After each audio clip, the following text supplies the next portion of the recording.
y como lo habíamos aclarado ayer, hoy no se vota nada porque sencillamente concluye la sesión de interpelación. Sin embargo, a ver, don Jackson, si lo tenemos en pantalla, ya circula la moción de censura con una buena cantidad de firmas, ahí la vemos, ¿no?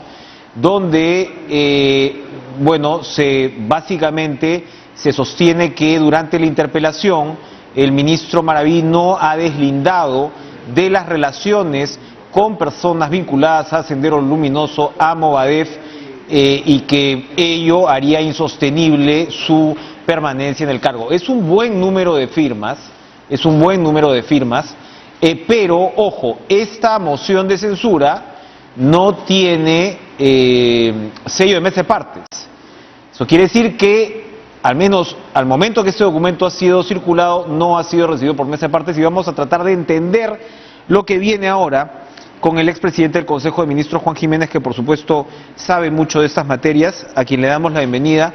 Y como le decía Juan, qué gusto reencontrarnos en vivo, presencialmente, en medio de esta situación compleja. Después de un tiempo, hemos conversado varias veces durante la pandemia, pero no lo veía yo hace un buen tiempo, no nos veíamos. A ver, ¿qué viene ahora? Tenemos esta moción de censura, todo indica que es en fin, legítima, auténtica, mejor dicho, pero no tenemos el sello. ¿Eso quiere decir que sería presentada mañana a mesa de partes? Podría ser presentada mañana, pero lo que vale en realidad para ver los plazos es que esto se dé cuenta al Pleno del Congreso, lo cual podría ser en la próxima semana, en el primer pleno que se establezca en el Congreso, para que se dé cuenta de esta moción. Y recién se podría votar, digamos, la censura entre el cuarto y el 10º día. Eso dice el artículo 132 de la Constitución. Entonces vamos a tener que esperar todavía algunos días para ver cuál es el desenlace de esta historia. Digamos, uno puede haber visto en la televisión el día de hoy las posiciones políticas de los partidos. Claramente hay una posición, digamos, un consenso, digamos, en contra del ministro, y esto es lo que podría ser el desenlace, ¿no? Ahora, el presidente de la República ayer recibió una visita de parlamentarios y según lo que dijeron los parlamentarios, porque todo esto es siempre, digamos, por interpósita, ¿no? Así es. Persona, según lo que señalaron los parlamentarios, el presidente descartó la presentación de la cuestión de confianza. Sin embargo, hoy el propio presidente Castillo ha tuiteado que tanto la cuestión de confianza como la censura son herramientas que garantizan la estabilidad democrática. Yo no sé qué estabilidad democrática tenemos ahora, pero el hecho es que uno interpreta ese tuit que podría presentarse una cuestión de confianza, como lo afirmó el primer ministro Bellido. ¿Se podría presentar una cuestión de confianza? ¿En qué momento? Y se lo pregunto porque hemos conversado con algunos especialistas y recordábamos el caso Zavala. El caso Zavala, él de alguna manera presenta una cuestión de confianza, pero ojo, es en nombre de las políticas de Estado relacionadas con la educación, porque se iban a censurar a una ministra, Marilu Martens. Es correcto. Entonces usted, por favor, aclárenos si uno puede presentar la cuestión de confianza al gobierno por la permanencia en sí de un ministro en la cartera. A ver, denos el detalle, eso es muy importante. Sí, quizás hay que diferenciar lo que es la censura y la confianza, ¿no es cierto? Puede ser son primos, digamos, pero no son lo mismo. Ya. La posibilidad, digamos, de una confianza está, digamos, determinado en la Constitución y también en el reglamento del Congreso.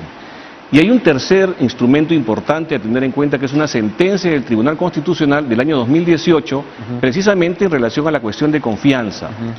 Yo invito a leer el párrafo 75 de esta sentencia, que establece que efectivamente el tribunal interpreta que es una cláusula abierta, es decir, que la posibilidad de confianza se puede presentar en diferentes escenarios, pero siempre, y lo dice al final además del párrafo, siempre relacionado a la política general determinada que se plantee en esa confianza. Entonces, ¿qué ocurrió con el caso Zavala? Porque yo escuchaba a muchos expertos opinar que sería un antecedente que permitiría en este caso también plantear una cuestión de confianza.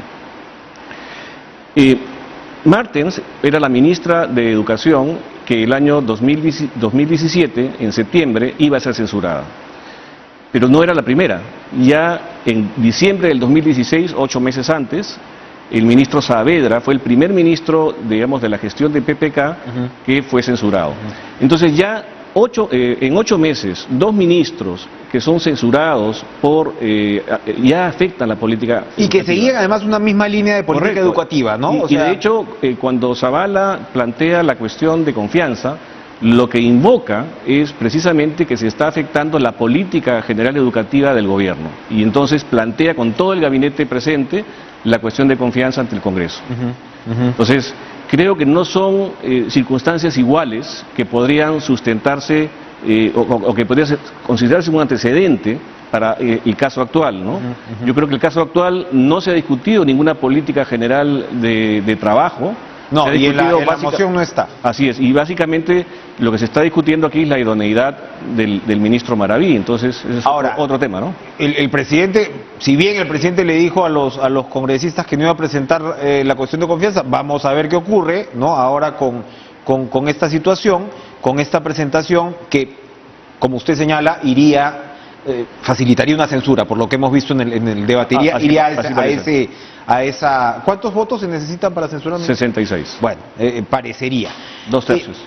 Ahora, ¿cómo se decide si se acepta una eventual moción de confianza, en este caso con el antecedente que usted está marcando? ¿Quién lo acepta? ¿El Congreso tiene que aceptarla? ¿No tiene que aceptarla? Bueno, ahí pueden haber varios escenarios, ¿no? Uno, que el Congreso efectivamente diga que no procede una cuestión de confianza sobre este tema, porque no se ha discutido ninguna política general, o que el Congreso simplemente se allane y decida votar o no por la confianza, ¿no? Otorgar o no la confianza, ¿no? Entonces, en ese caso, en este segundo caso, si se aprueba la no confianza, el gabinete es digamos, censurado y tiene que dimitir, tiene 72 horas el gobierno para instalar un nuevo gabinete, ¿no?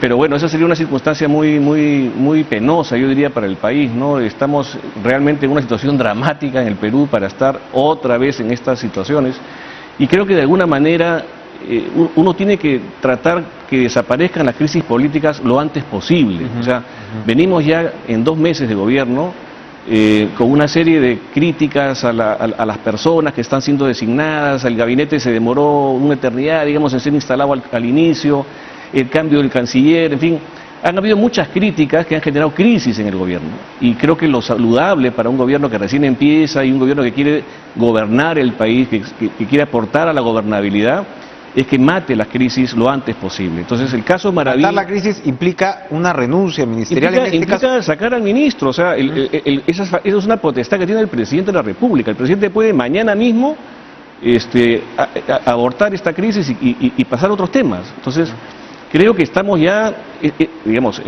recordemos que el primer ministro Bellido le pidió la renuncia el 30 de agosto, si no me equivoco, al señor Maraví, y ya entonces teníamos un ministro en una circunstancia bastante difícil, además de las críticas de la opinión pública y del propio Congreso. Entonces, creo que se ha extendido esta crisis, esto está afectando al gobierno, va a afectar la credibilidad del presidente, y creo que no es lo aconsejable. El presidente quizás debería tener mejores asesores que le planteen que hay que matar las crisis rápidamente para que no esto siga afectando al gobierno.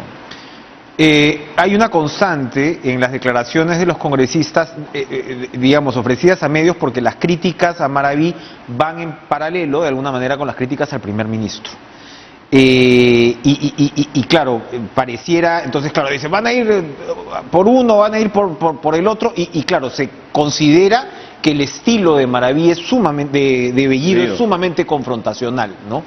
Esto debería pasar, en su opinión, por también un refresco del gabinete en general. Bueno, mire, yo creo que Bellido nos ha dado muestras de poca lealtad hacia el presidente. Yo lo he señalado, porque hay una serie de incidentes, de eventos que no van en la línea de lo que el presidente está planteando.